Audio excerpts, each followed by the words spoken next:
So the object is my maternity notes from when I was pregnant with my son, and I was first given it in July 2012, and I had it until February 2013 when I handed it to my midwife. It was then stored until I requested it. In July 2013 I requested it from the hospital. It means a lot because it kind of describes my experiences accessing maternity services, and although it doesn't give the full story, it kind of provides an outline, and I think maybe the things that are missing and the things that aren't recorded almost as much as what is there. Like during that time I experienced really difficult circumstances, but I had that resilience. I thought, you know, I've got that strength and resilience, I'll be fine. But sadly, through experiencing a really negative experience in hospital when my son was born, I literally felt like they've taken that strength and resilience from me. They've kind of, that's the one thing I had, and they've taken it. What happened was I was struggling to cope. I was in a lot of pain. Like literally, I've always been really good with coping at pain, but I was like, there's something really wrong. And they're like, oh, just try having a shower. And I was like, I'm being really sick, and I'm struggling to move the lower part of my body. And I was just met with the assumption that, oh, it's a young single mum on her own, she's exaggerating. But the fact that they just had such a negative assumption of me, I think, you know, the way I looked, you know, I was like wearing like the, you know, like a really old hoodie, and, you know, just looking really rough. You know, so they just kind of assumed I was completely clueless.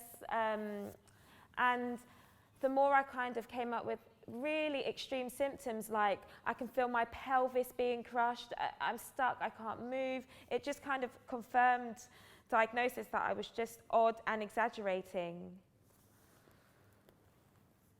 But I think for me, like, you know, if I'd had better circumstances, I would have had a home birth, I would have had lots of support around me, but I didn't have access to housing. I lived a mile from the nearest birth centre.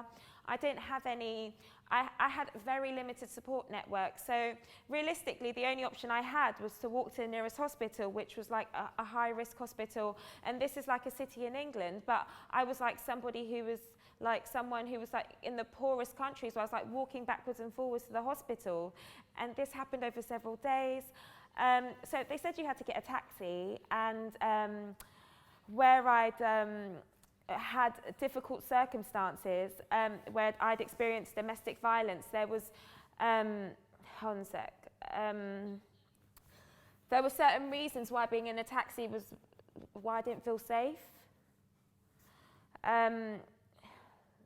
You know, it's crazy because, you know, it's such a popular debate, that the topic of pregnancy and birth, and there's so much around, like, you know, getting the birth experience you want, and women being quite consumerist about it, for women that have choice, that have, you know, that have just the basics, like women that have housing or access to transport. They can choose to be at home or in a birth centre or in hospital. They can have their partner with them. They can have their family with them. They can hire a doula. They've got choice. But for me, I literally had no choice. And then even the most basic thing of like being admitted to a labour ward and having a midwife, I didn't even have that. And I think they made such a big fact of the fact that I was on my own, like the fact that I was isolated was just to be awkward for them.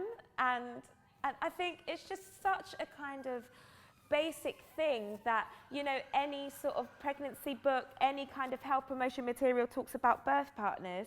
So for someone to present without one, it's what they're just like, what you know, they just didn't really know how to react with that. And I was even like, there was almost this sort of subtle threat with social services, like you can't look after a baby on your own, you've got to have someone with you.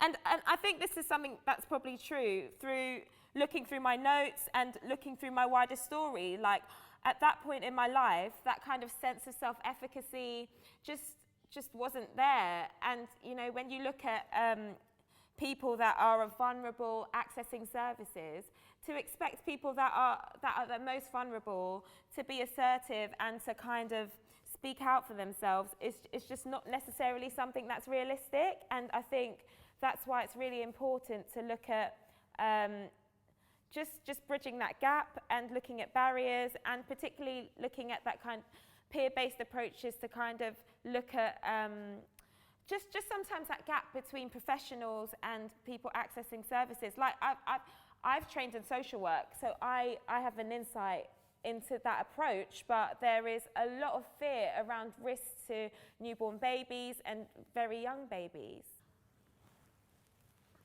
There was this really nice anaesthetist, and out of all the healthcare professionals that I'd encountered, she was the only one that asked me what I was going to call my baby, which is so basic, you know, what you're going to call your baby. But her name's not recorded in there, so maybe I did imagine her, but she actually she actually held my hand, and again, that was the only time that I've been touched, because I don't know, I read something and they said that touch is like a really big part of labour care, but like the only time I was touched is when I was being examined. But yeah, she touched me, and I remember thinking, wow, she's amazing. I think for women that are marginalised, in the way in which they approach maternity services is so different, and again that relates to their sense of self-efficacy. Just the kind of power dynamics. I think power dynamics are really important, and I think it's really important to sort of, understand like people's narratives of oppression and how that relates when they access health services, because otherwise there's a gap in health inequality is just going to get bigger.